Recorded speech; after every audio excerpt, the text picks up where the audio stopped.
시청자 여러분 안녕하십니까? 헬로티비 뉴스입니다. 계양구가 대장 홍대선을 박촌역으로 연결하는데 행정력을 쏟아붓겠다고 밝힌 뒤 계양 신도시 아파트 입주 예정자들이 반대하며 들고 일어났습니다. 입주 예정 주민들은 시간이 오래 걸리더라도 기업 유치를 위해 산업단지가 있는 도시첨단 산단역을 연결해야 한다는 입장입니다. 오늘은 주민대표자 전화 연결해 입장을 직접 들어보겠습니다. 네, 안녕하십니까? 계양 신도시 A2 블록 입주 예정 주민들은 계양구의 박촌역 연결에 왜 반대하시는 건가요? 어쨌든 계양구라는 그 지역을 발전시키려고 하는 상황이고, 일단 계양 테크노밸리를 살리고 계양구청장님도 얘기했다시피 자족도시를 만드신다고 했는데, 자족도시가 되기 위해서는 사실 기업들이 많이 들어와야 되잖아요. 근데 이런 상황에서 지하철역이 그냥 박촌으로 연결이 된다. 계양 테크노밸리 자체를 지나가지 않고 신도시역을 지나서, 그러니까 주거단지만 지나서 박촌역으로 연결이 된다는 건 그냥 기업 유치를 하지 않겠다. 뭐 이런 상황으로 받아들이고 있거든요. 그래서 저희는 일단 계양구 자체를 자족도시로 만들고 테크노밸리를 살리기 위해서는 도첨역을 지나서 계양역으로 가야 된다. 이렇게 생각을 하고 있습니다. 네, 그렇지만 계양구는 도시 첨단 산단역을 연결할 경우 향후 계양역을 연결할 수 있는 예산 확보가 어려워서 박촌역 연결이 현실적이라는 입장인데 어떻게 생각하시나요? 그러니까 지금 이거를 당장의 뭔가 현실성 그리고 당장의 적은 비용을 생각해서 박촌역으로 연결을 하면 계양구는 지리상의 위치라든지 뭐 이런 걸 전혀 사용하지 못하고 그냥 사장된다. 계양 테크노밸리 자체가 그냥 없어진다라고 봐야 될 것 같고요. 지금 계양구에 서운 테크노밸리 서운 산단이 있는데, 제가 계양구에서 지금 35년 넘게 살고 있는데 거기를 사실 가본 적도 없고 관심이 거의 없습니다. 들어와 있는 기업도 없고, 실제로 채용 공고를 보면 거기에서 그렇게 많은 업체들이 있지 않고 오히려 갈산동에 있는 지식산업센터에서 채용을 더 많이 하고 있어요. 근데 도첨역이 없다라고 하면 그러니까 미래를 보지 않고 멀리 보지 않고 당장의 현실성, 당장의 이런 것만 얘기를 하시는데 모르겠습니다. 이게 정치인으로서 자기 임기 내에 뭔가를 이루고 싶어서 그렇게 말씀을 하신 건지, 아니면 정말 그냥 계양구를 생각해서 계양구 어차피 돈이 없으니까 빨리 할 수 있는 걸로 먼저 하자, 이렇게 얘기를 하신 건지 모르겠는데, 주민들 입장은 어쨌든 5년이 되든 10년이 되든 20년이 되든 계양이 발전하려면은 한 단계씩 그 발전할 수 있는 단계를 밟아 나가야 되는 거지, 당장의 현실성 있는 걸 하는 게 과연 옳을까? 이런 생각을 하고 있습니다. 네, 계양구가 박촌역 연결 입장을 바꾸지 않는다면 주민들은 어떻게 대응하실 계획이십니까? 결국에는 이게 저희가 좀 이해가 안 되는 부분은, 결국 결정은 국토부와 LH에서 하는 부분이라고 알고 있고, 이 단계는 지금 그 인천시청을 주도로 해서 진행을 하는 부분이라고 생각을 하는데, 이게 계양구에 있다 보니까 계양구청장님이 본인의 목소리를 좀 내는 것 같아요. 모든 행정력을 박촌역 연결에 사용하겠다. 정말 지금 대장지구랑만 비교를 해봐도 기업 유치를 전혀 안 하시는 것 같거든요. 열심히 하고 있을 수도 있겠지만 그런 의지보다는 그냥 박촌역 연결에 행정력을 전부 다 쏟아붓겠다. 이게 맞는 건지 솔직히 좀 의심이 되고요.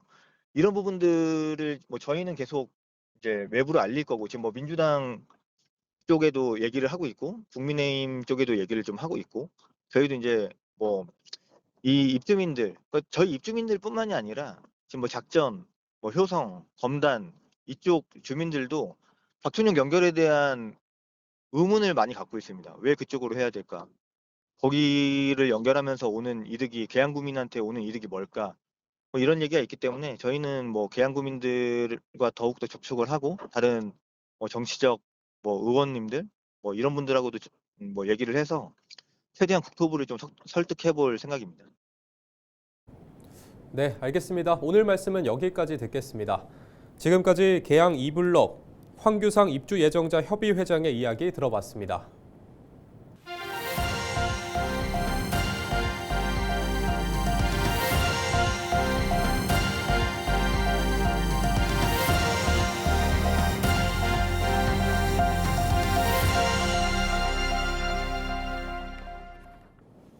인천시가 2025년도 정부 추가 경정 예산에서 국고보조금 366억 원을 확보했다고 밝혔습니다. 관련 국비 사업은 지역사랑 상품권 약 300억 원과 2025 에이펙 국제회의 개최 관련 송도 컨벤시아 인프라 개선 12억 원, 인천 1, 2호선 철도 통합 무선망 구축 47억 원과 광역버스 대광이 중공영제 편입 7억 원 등입니다. 인천시는 지난해 정부 예산안 통과 과정에서 5조 8,697억 원의 국비를 확보한 바 있습니다. 장애인 체육복지시설인 김포 반다비 체육센터가 지난 30일 문을 열었습니다. 김포 운양동에 만들어진 김포 반다비 체육센터는 수영장, 헬스장, 다목적 체육관, 돌봄센터 등을 갖추고 있습니다. 특히 장애물 없는 시설로 꾸며져 장애인뿐만 아니라 시민 누구나 안전하고 편리하게 이용할 수 있습니다. 김포 반다비 체육센터는 다양한 생활체육 프로그램과 장애인 특화 프로그램을 운영할 계획입니다.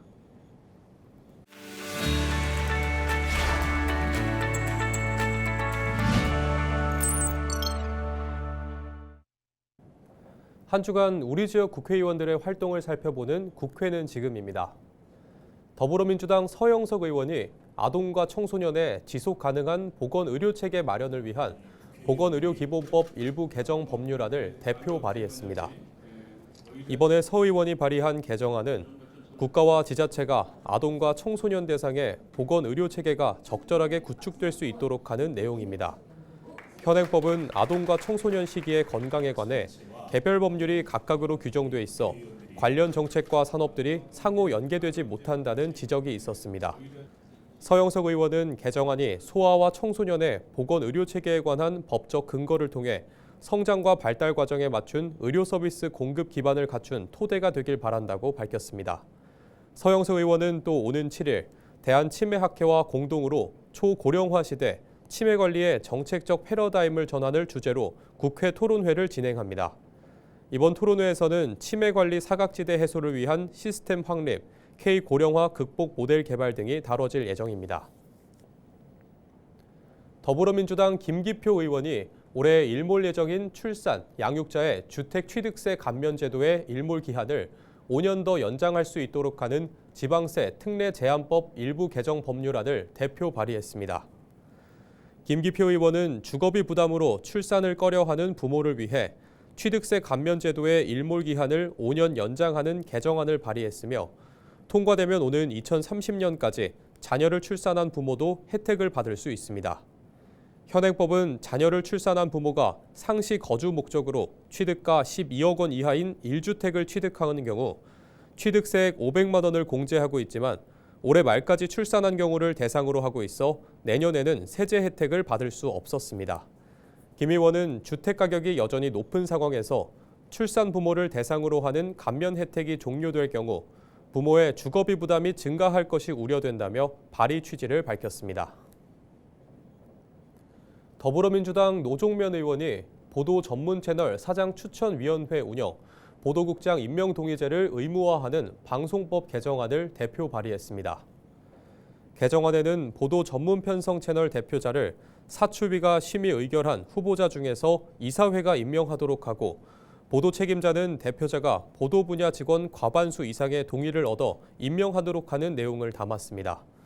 노종명 의원은 최근 보도 책임자 임명 동의제가 노사 간 단체 협약 사항임에도 이를 무시하고 선임되는 사례가 발생하는 등 보도 전문 채널들의 독립성과 자율성이 침해받고 있다며 이를 바로잡고자 하려는 것이라고 설명했습니다. 지금까지 국회는 지금이었습니다.